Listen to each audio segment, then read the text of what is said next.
개최가 얼마 남지 않은 도쿄올림픽, 상황인 만큼 스포츠 스타들조차 불장한다고 하여 큰 화제가 되고 있는데요. 여러분들은 올림픽 종목 중에 어떤 종목을 가장 좋아하시나요? 저는 가장 빠른 시간 안에 승부가 결정되는 100m 달리기를 좋아하는데요. 시원하게 달리는 우사인 볼트를 보고 있으면 10초 만에 스트레스가 확 풀리는 것 같은 기분이죠. 이렇게 우사인 볼트 같이 직선 코스만을 달리기 위한 차가 있다면 어떨까요? 오늘은 각종 레이스나 영화 속에 나오는 추격신에서 엄청난 속도를 자랑하고 마초의 향을 물씬 풍기며 카리스마를 내뿜는 어마어마한 차들을 만나보려고 합니다. 그것이 무엇이냐? 바로 미국 자동차 커스텀 튜닝 문화의 대표 선두주자인 핫로드입니다. 핫로드는 직선주행을 위해 고출력의 대배경 엔진과 1960년대 이전의 레트로카를 기반으로 만들어진 개방형 구조의 차체를 의미합니다. 자동차를 단순히 교통수단이라고 생각하거나 고장나면 대부분 정비소에 맡기는 우리에겐 생소하지만 직접 차고에서 스스로 정비를 하며 개조를 하는 문화가 갖춰진 미국인들에게는 상당히 보편화된 커스텀 방식이죠.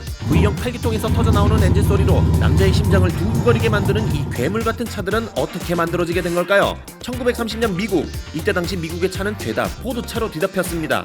컨베이어 벨트를 통해 만들어진 방식으로 5분에 한 대씩 찍어 나오는 수준이니까요. 근데 이제 너나 할 것 없이 개나 소나 다 포드차를 타고 다니다 보니까 개성이 없었던 거죠. 그래서 자연스럽게 그 당시 서욱탁 같은 청년들이 난 남들과 달라. 누구나 타는 차는 필요 없어. 나만의 차를 만들고 싶어. 라는 생각을 가지고 색다른 차들을 하나둘 만들어내게 됩니다. 그러다 남부 캘리포니아의 마른 호수에서 열리는 자동차 경주에서 오직 직발을 위한 극한으로 개조한 차들이 나타나자 그 당시 청년들은 그래, 이런 게 자동차지. 하고 소리를 지를 수밖에 없게 됩니다. 보다 빠른 주행을 위해 걸리적거리는 범퍼와 팬더 그리고 지붕을 걷어내서 경량화시키고 뒷바퀴는 앞바퀴보다 크고 폭이 넓은 타이어를 사용하며 보닛을 걷어내고 완전 커다란 엔진을 달아 말 그대로 극한의 주행을 위한 커스텀 튜닝, 바로 핫로드의 탄생이었죠. 그렇다면 국내에서는 이 핫로드가 언제부터 알려지게 됐을까요? 소탁! 한로드차는 이제 한국 사람들이 접하게 됐던 건 분노의 질주 영화 때문이었던 것 같은데, 빈디젤이 타고 나왔던 69년 차저, 바티 차저라는 모델을 타고 나왔는데, 그 모델로 이제 사람들이 이제 아메리칸 머슬카에 대해서 알게 된 거지. 그 영화에서 보면 이런 얘기를 해, 빈디젤이. 나는 69년 바티 차저로 드리프트를 할 수 있어 라는 제목이 나와. 그 말은 지금 뭐냐면, 보통 드리프트 카라는 거는 차들이 작아, 가볍고, 근데 핫로드에 쓰는 차들이 드리프트를 한다? 아, 이건 정말 대단한 능력으로 하는 거야. 지금 보니까 서우탁이 빈디젤과 좀 닮은 것 같기도 하고 그러네요. 그리고 이 핫로드란 이름의 유래는 여전히 논란거리인데, 자동차 제조 초기에는 개인의 차량을 식별할 수 있는 장치가 없는 데다가 차량의 종류도 몇 개 없어서 부품을 짜맞추기가 쉬웠는데, 자동차를 훔쳐서 엔진을 교체하고 단순히 페인팅만 해도 원래 주인이 누구지 전혀 알 수가 없었죠. 이래도 되는 거야 이거? 이렇게 차를 훔친 자들과 마피아가 서로 한 통속이 되어 당시의 경찰들을 따돌리기 위해서 만든 차를 부르는 이름에서 유래됐다는 이야기도 있고, 아니면 당시의 튜닝샵에서 8기통 엔진 부품인 캠샤프트를 핫스틱 또는 핫로드라 불러서 그렇다고 한다. 뭐 이런저런 이야기들이 많지만 아마도 이런 게 아닐까 싶다는 얘기다. 이때 당시 청년들이 튜닝된 차들을 보고 겁나 섹시한 로드스터나? 라고 한 말이 합쳐져서 만들어진 게 아닐까 이런 생각도 해본다. 아무튼 이렇게 본격적으로 시작된 핫로드 열풍은 세계 2차 대전이 끝난 1940년대 후반에 젊은 미국 청년들 사이에서 급속도로 발전하게 됩니다. 왜냐하면 2차 대전이 끝난 후 군대에서 자동차 정비병 출신의 베테랑 엔지니어들이 대량으로 사회에 쏟아져 나왔고, 전국 곳곳에 있던 군용 공항들이 전쟁이 끝나자 버려지거나 거의 공터가 된 곳이 많았기 때문이죠. 이런 탁 트인 활주로를 보면서 여러분들은 무슨 생각이 드시나요?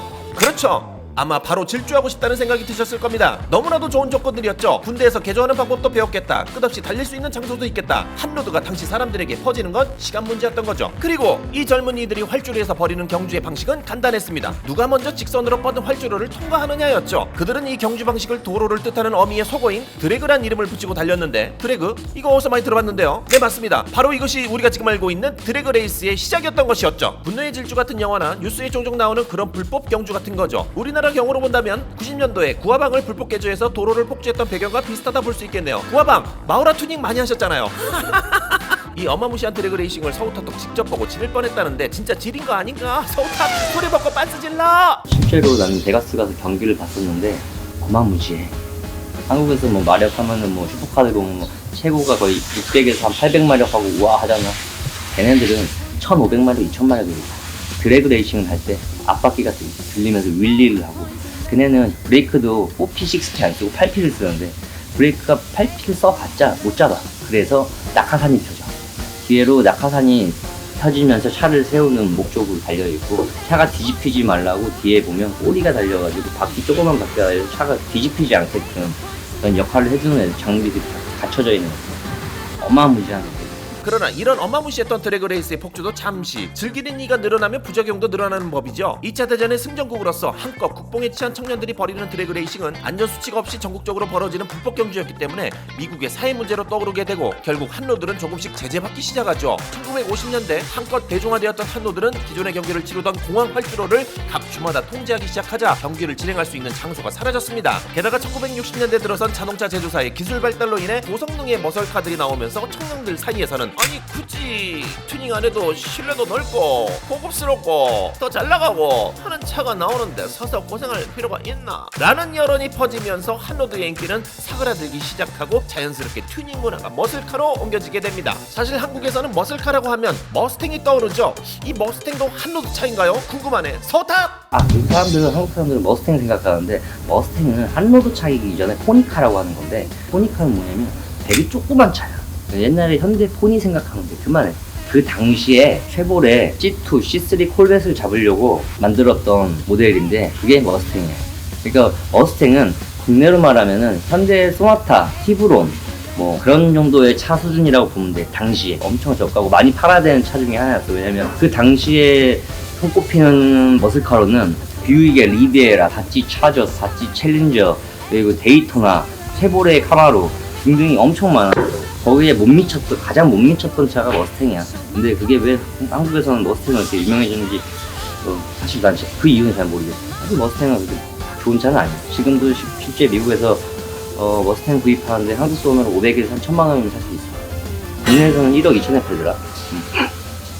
국내에서도 이런 경우가 있죠. 바로 한국의 소나타가 그런 경우입니다. 중동이나 아프리카로 넘어가게 되면 차값이 2천이 더 뛰게 되니 말이죠. 그렇게 한로드가 사라질 뻔했지만 10년도 되지 않아 다시 한번 부흥기를 맞게 됩니다. 1973년 전 세계를 혼돈에 빠뜨린 1차 오일 쇼크가 발생하자 자동차 회사들은 연비가 좋고 환경오염이 적은 자동차를 만드는 방식으로 제조 방법을 바꾸게 됩니다. 결국 이로 인해 배기량만 높았지 가속 성능이 떨어지는 자동차들이 넘쳐나게 되죠. 그러다 보니 직접 차량을 개조해서 성능을 테스트할 수 있는 한로드가 다시 유행하게 됩니다. 그리고 협회 특성상 드래그레이스가 주축이었기 때문에 이런 부정적인 한로드 이미지를 바꾸기를 원했습니다. 결국 기존의 경주와는 다른 안전한 경주를 합법적인 방법으로 열 수 있는 규정을 만들게 되고 한로드 문화를 성공적으로 튜닝 문화의 트렌드로서 자리잡게 한 것이죠.